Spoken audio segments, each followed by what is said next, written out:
So the major thing that changed is double-edged sword. It no longer has a ranged penalty, so you'll see me talk about that in some of my older videos where the trade-off wasn't really worth it, and I think now it's worth it to take on a lot of AD carries probably. So I'm gonna go through. It's kind of like my standard AD carry page right now. Obviously picking up the attack speed. But the more that they nerfed Feast, the more I'm starting to feel like the sustain's not really that important. It can be, but expose weakness and double-edged sword, if you want to combine them all, then this is like the most damage, obviously. The sustain, like 20 health, possibly every 30 seconds. That's really only like, a percentage point of one regen. It's really not that much. And you're already going to have a decent amount of lifesteal. So, uh, now the thing that people might be confused about is this is the other thing that changed. Natural talent is flat AD and flat ability power at level 1 now. So it's going to be the same at level 18, but it's going to have the bonuses earlier on in the game. So this is just straight up better than 2% lifesteal and spell vamp on a lot of champions now. So I'm going to have to go through a lot of videos, but that's okay. And the more I've been playing lately, the more I feel like Oppressor is the better mastery over Bounty Hunter. Like, sure, you can snowball with this, but the games when you really need the damage, this just ends up outperforming most of the time. Because, like, when I'm ahead, I never really feel Bounty Hunter that much. Like, you can tell that it's there, but you would have done the same amount of damage in certain situations. So Warlord's Bloodlust is still an option, but most people are opting for Fervor Battle. If you want to think about it, like an AD carry would definitely want something that increases your auto attack damage the more you auto attack, and cast abilities obviously. But mainly, the main way an AD carry is going to charge that up is with auto attacking. So this is actually a little bit different looking than some of the last popular masteries. But this tree is going to be pretty much the same as always. This choice is going to be preference.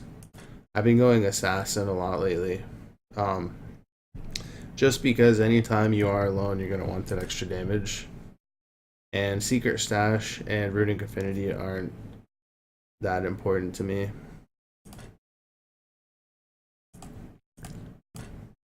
So we go with attack speed. Vayne in particular, I don't think it's worth it to take the additional damage. She's already got a decent amount of damage.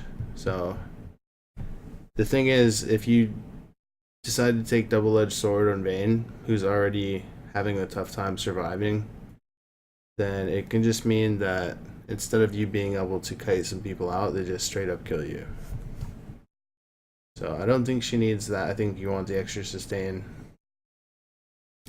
And for that reason, I also would choose to go Vampirism. So just because Vayne has such a weak early game, I would go with Feast and Vampirism. And then, just like I was talking about before, Bounty Hunter is nice when you're ahead, but you don't really feel it, and what you really need is Oppressor for those really tough games. So I actually probably wouldn't go Warlord's Bloodlust unless I was going to go Static Shiv first, which you could do that. You do something like this. What would I prefer?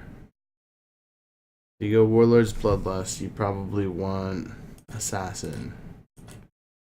So that would be one page. And then this would be like the page that I actually would run on Vayne. Oh, wait.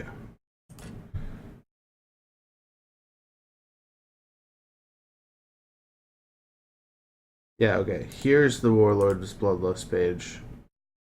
I got confused for a second. I thought I was doing the Vayne Masteries before.